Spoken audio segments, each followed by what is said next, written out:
This is a STEARsoft Cloud Server tutorial. It is for administrators and will go through logging in for the first time and getting started. You will receive an email like this. The main thing is this web address, which I will paste into a browser. So first of all, I need my account activation code. That's also in the email. Let's copy and paste. And let's set a new password. And repeat. Set password. Continue. And I'm going to go to the administrator login. So I need my login name. That was the one I chose when I first registered, and it's given to you for confirmation in the email as well. And I need the password that I just chose. And I'm going to tick this box. It sent me a second factor code, 624361. 624361. Enter. Always trust. Continue.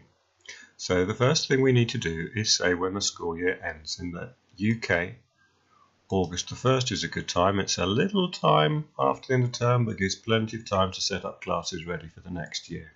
This is when all your classes automatically go up and your students. Let's skip this.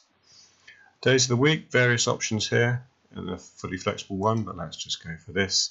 Times of the day. So we're setting up the structure for our timetable. Let's put an example. Read the tip up here. I'm going to change this to AM and to PM. I'm going to save. We can put house names in. I can pick an example. Or if I don't want to put in, this is form names as well, I can skip house names or form names.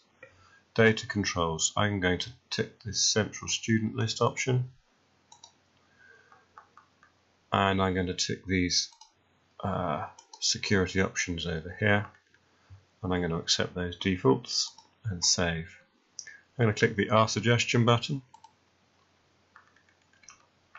and save, and I'm now ready to add some teacher accounts. So let's go here. Now you can type straight into here, or you can copy and paste, or you can put a file, a CSV file in here, so it sets commas as separators or tabs. So I'm going to put all that in. I have to say what the column headings mean. Oh, this first row I don't want, so I'm going to exclude the first row. This is their name. I'm going to exclude that. This is their username. Exclude that, and this is their email. Next. Next. Finish. And then I'm going to manage and assign their passwords. So there's some things here you can read, but that's been set up with some sensible defaults.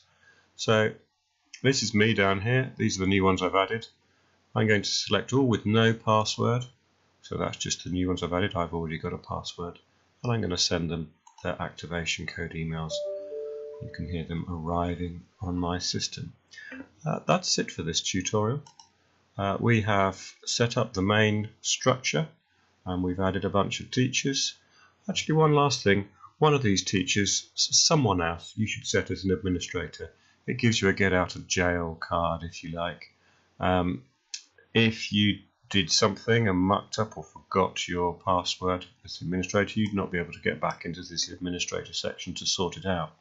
So if you set someone else as not being a teacher but an administrator, then that account, when they set up their password, they'll be able to access this administrator area as well. So they'll be able to undo or reset your password if you forget yours. That's it for now. Thank you for listening.